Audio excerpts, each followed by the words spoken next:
did Liverpool just lose the title in October? 18-year-old Estevan William just broke Liverpool hearts with a stoppage time winner that condemned the champions to their third straight defeat. This isn't just any loss. This is a complete meltdown from the team that dominated last season. Liverpool went from sitting pretty at the top to trailing Arsenal by a point, and the cracks are showing everywhere. Their defense looks shaky, their attack is misfiring, and Arne Slot suddenly looks mortal. Remember when they were called Imperious Champions? Those days feel like ancient history now. The psychological impact of losing 3 in a row cannot be overstated. Title races are won and lost in moments like these.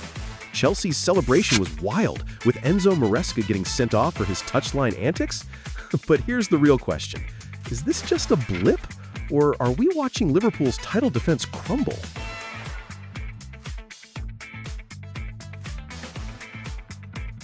VAR just broke the internet again, and Manchester United are at the center of another controversy that has everyone screaming. Benjamin Sesko's boot came dangerously close to Trey Hume's head. The referee initially pointed to the spot, then VAR stepped in and chaos ensued. After what felt like an eternity of reviews, the penalty was overturned because there was allegedly no contact. But here's where it gets spicy.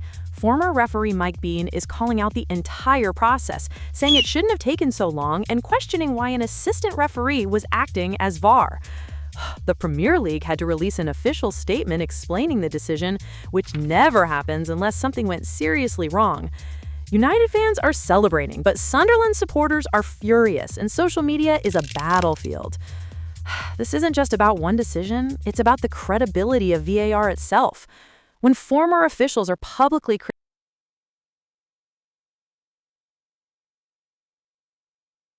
A professional soccer player just lost his mind and slapped his opponent in the face, and the footage is absolutely wild. Botafogo SP defender Edson completely snapped during their match against Coritiba, getting sent off in the 41st minute before delivering a straight-up slap to Zeka's face. This isn't your typical football scuffle. This is assault, caught on camera, and it's going viral for all the wrong reasons. The incident perfectly captures everything wrong with modern football's disciplinary culture. Players are under immense pressure, emotions run high, but there's absolutely no excuse for this level of violence. What makes it worse is that his team was already losing 2-0, so this was pure frustration boiling over. The Brazilian football authorities are investigating, and Edson is facing a lengthy ban that could end his season. But the real question is, how do we get to a point where players think this is okay?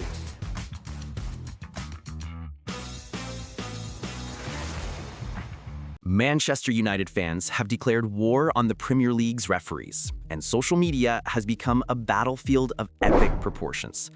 The controversy stems from a series of questionable VAR decisions that have United supporters convinced there's a conspiracy against their club. Fans are using community notes on Twitter to fact-check official Premier League statements, creating viral threads that expose inconsistencies and referee explanations. This isn't just angry fans venting. This is organized resistance against what they perceive as systematic bias.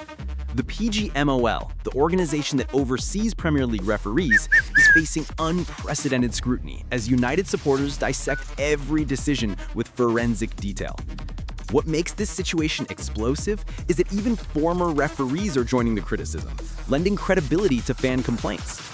The club itself seems to be tacitly supporting this social media campaign, with official accounts liking posts that criticize referee decisions.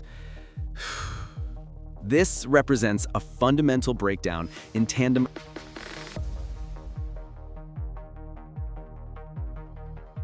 A wild rumor is tearing through social media like wildfire. Are Barcelona players involved with a male OnlyFans creator?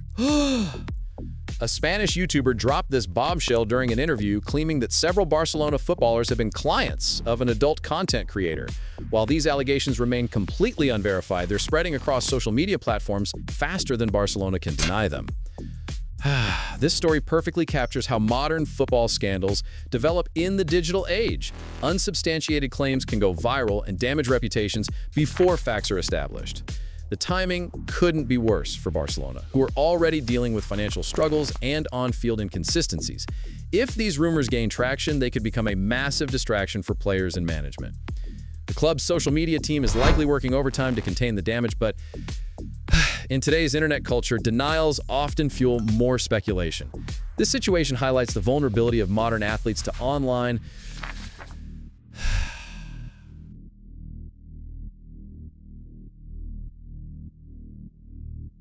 From 43 major trophies to a prison cell, the story of Dani Alves represents one of football's most shocking falls from grace.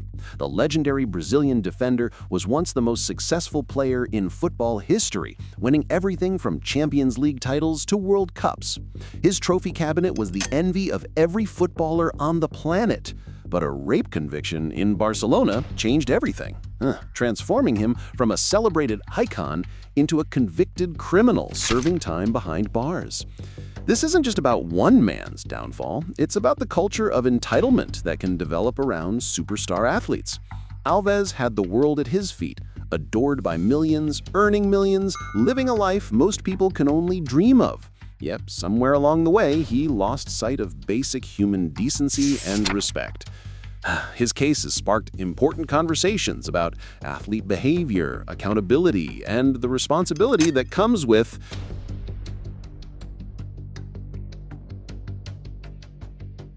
Is Bruno Fernandes about to become the latest Premier League star to cash in on Saudi Arabia's football revolution? Multiple reports suggest that Saudi Pro League clubs are preparing another massive bid for the Manchester United captain in January. And this time, we're talking about a massive bid that might actually succeed. Fernandes has been United's best player for years, but the club's continued struggles and lack of Champions League football could make a Saudi move attractive. The financial package being discussed is reportedly astronomical. We're talking about wages that would make him one of the highest paid players in world football. For United, losing Fernandes would be catastrophic, but the transfer fee could help fund a complete squad rebuild under Ruben Amorim. This situation perfectly encapsulates modern football's dilemma. How do you keep your best players when oil-rich leagues can offer contracts that European clubs simply cannot match? Fernandes is at the peak of his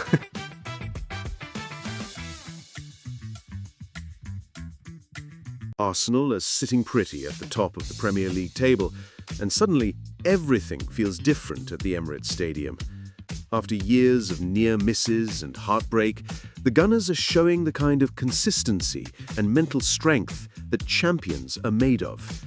Their recent victory was a masterclass in game management, showing they've learned from previous seasons when they let leads slip away.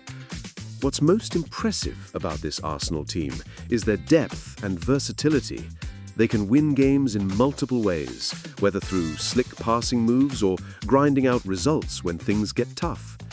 Mikel Arteta has built something special here, creating a team that combines youthful energy with experienced leadership. The atmosphere around the club is electric, with fans daring to dream that this could finally be their year. But the real test comes now. Can they handle the pressure of being top of the table?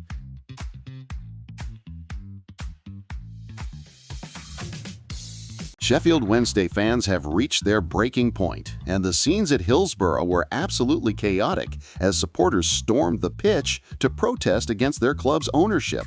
This wasn't just a moment of frustration. This was years of anger and disappointment boiling over into direct action. The fans' grievances run deep, from poor transfer decisions to lack of investment in the squad and facilities.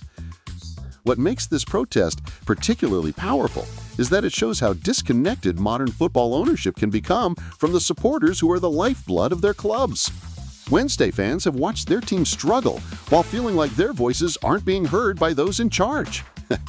The pitch invasion was a desperate attempt to force change and get the attention of owners who seem more interested in profit than progress. These scenes will be uncomfortable viewing for the ownership group, but they represent the passion